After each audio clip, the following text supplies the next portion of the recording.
मालेगांव साल 2008 में हुए धमाके मामले में 17 साल बाद कोर्ट अपना फैसला सुनाएगा। 7 आरोपियों के खिलाफ ये फैसला है। क्या उनके फेवर में जाएगा या फिर उन्हें पनिशमेंट मिलेगी, ये तो कल के आदेश पर ही निर्भर करेगा। हमारे साथ इसी मामले के विशेष सरकारी वकील अविनाश रासम सर हैं, उनसे हम बात करेंगे। सर, ये केस काफ़ी सुर्खियों में है। 17 साल बाद अब इसमें आदेश आने की संभावना जताई जा रही है। क्या उम्मीद है कोर्ट की? आपने इतने सालों तक इस केस को लड़ा है। हम लोगों ने जो भी इन्वेस्टिगेशन मशीनरी ने जो डॉक्यूमेंट्स और एविडेंस कलेक्ट किया था वो सब कोर्ट के सामने पेश किया। हमने 323 विटनेसेस एग्जामिन किए हैं, जिसको एटीएस ने और एनआईए ने एग्जामिन किए। ये सही है कि बहुत साल होने के कारण कुछ विटनेसेस ने अपना बयान बदली कर दिया जब एनआईए ने फर्दर इन्वेस्टिगेशन चालू किया।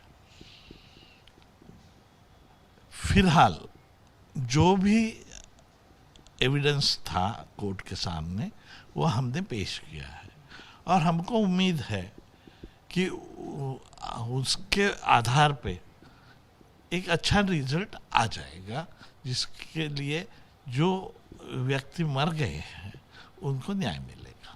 सर, जानना चाहेंगे, काफ़ी बड़ा केस है, थोड़ा सीक्वेंस अगर आप बता पाएँ। इस पूरे केस में कितने गवाहों को आपने क्रॉस एग्जामिन किया, कितने लोगों की मौत हुई थी, क्या कुछ थे, अगर वो सीक्वेंस बता पाएँ। 323 विटनेसेस थे, उसमें 282 विटनेसेस ने प्रोसिक्यूशन को सपोर्ट किया। 39 विटनेसेस हॉस्टाइल हो गए, 26 विटनेसेस मर गए और 41 विटनेसेस हमने ड्रॉप किए क्योंकि वो उनका लाना मुश्किल था। तो इस हिसाब से पूरा एविडेंस हमने कोर्ट के सामने रखा है। जो भी डॉक्यूमेंट्री एविडेंस था वो ये विटनेसेस के जरिए हमने कोर्ट में पेश किए। जो भी, क्योंकि इस केस में इलेक्ट्रॉनिक एविडेंस है, तो हम लोगों ने एफएसएल के जो एक्सपर्ट्स थे उनको एग्जामिन किए।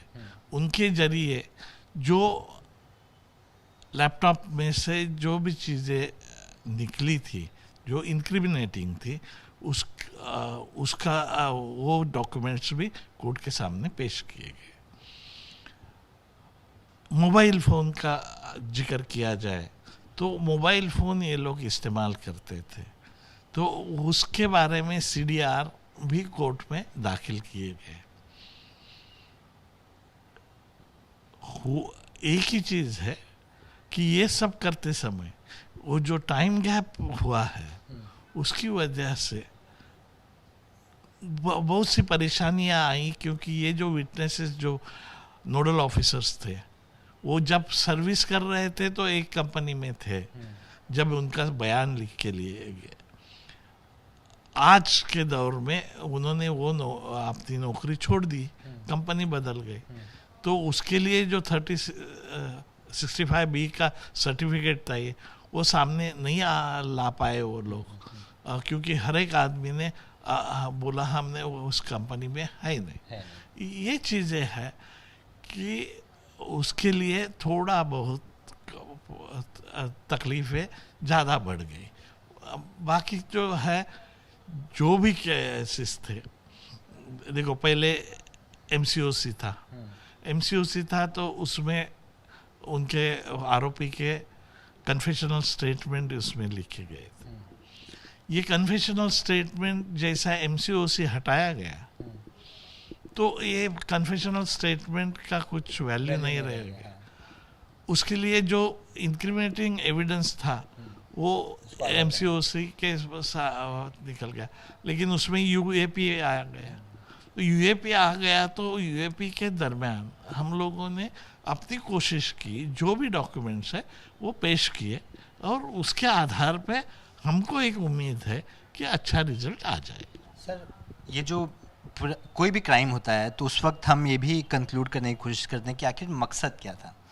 इस धमाके के पीछे आरोपियों को जब पकड़ा गया, कुछ तो मकसद सामने आया होगा प्रमा फेसी, जिस पर बिलीव करने जैसा जो भी सर्कमस्टेंशियल एविडेंस है वो कहते हैं। देखो, सर्कमस्टेंशियल एविडेंस के हिसाब से आप जाओगे, जो जहाँ जिस जगह ही ये ब्लास्ट हुआ है वो जगह अहम बात है, और उसके आधार पे ऐसा जताया गया कि ये जो है ये दो कम्युनिटी का आपस में कुछ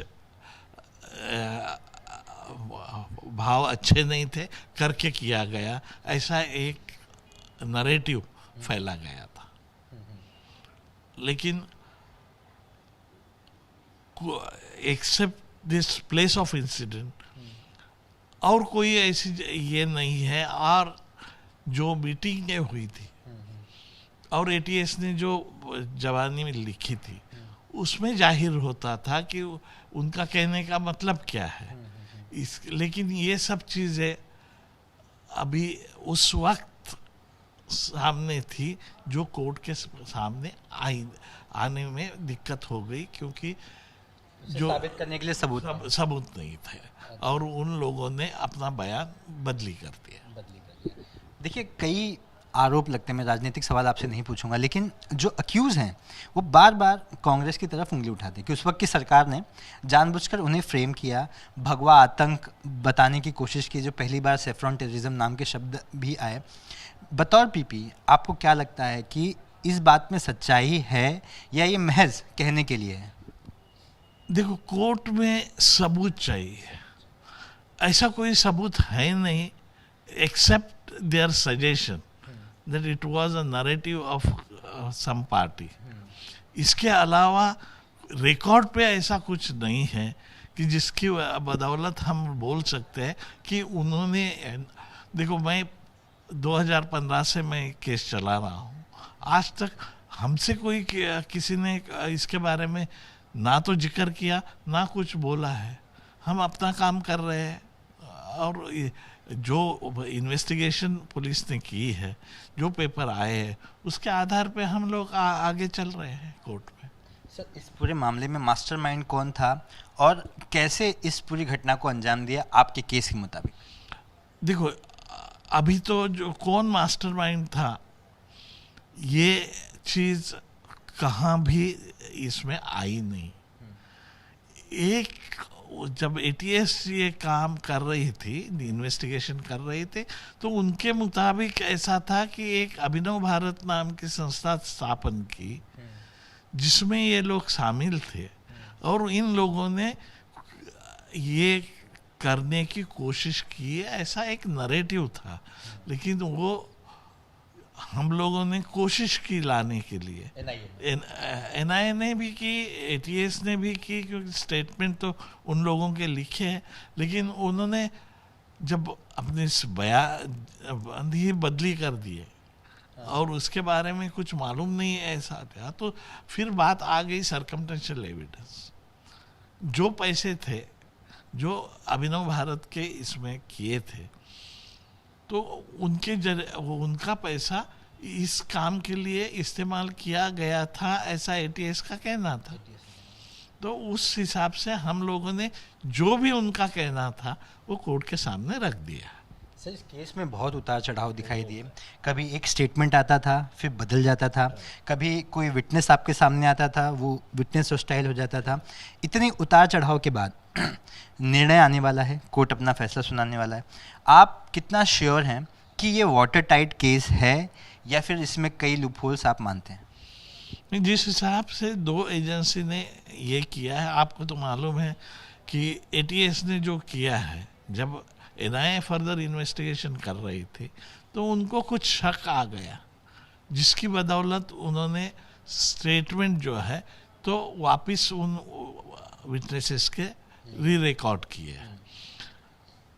इस हिसाब से जो इन्वेस्टिगेशन था तो थोड़ा बहुत तो प्रोसिक्यूशन के लिए तकलीफ वाली बात है। लेकिन फिलहाल जो भी एविडेंस है जो सामने है वो हमने कोर्ट के सामने रख दिए हैं और हमको उम्मीद है कि अच्छा रिजल्ट आ जाएगा। सर आखिरी सवाल, एनआईए को क्या डाउट हुआ जिस वजह से उन्होंने रीस्टेटमेंट लेने का निर्णय लिया था? एनआईए को डाउट हुआ क्योंकि उनके सामने जो विटनेसेस थे उन्होंने अपना बयान अलग तरीके से दिया, जो पहले दिया था उसको बदल दिया। उसके लिए उनको शक आ गया कि इसमें कुछ गड़बड़ है और उन्होंने उनका बयान, दूसरा बयान लिख लिया। मतलब एटीएस की जांच अगर लेफ्ट जा रही थी तो इनकी जांच राइट में जाने लगी, मतलब अलग दिशा में जाने लगी, ऐसा कुछ था? दिशा बदली नहीं, अच्छा, लेकिन जो उनका स्टेटमेंट थे वो बदल गए। उसके लिए उसका परिणाम जो है वो इन्वेस्टिगेशन एक एंगल से किया जाता, वो दूसरा एंगल पकड़ के जाएंगे तो पहला एंगल उसको थोड़ा धक्का तो लगता ही है।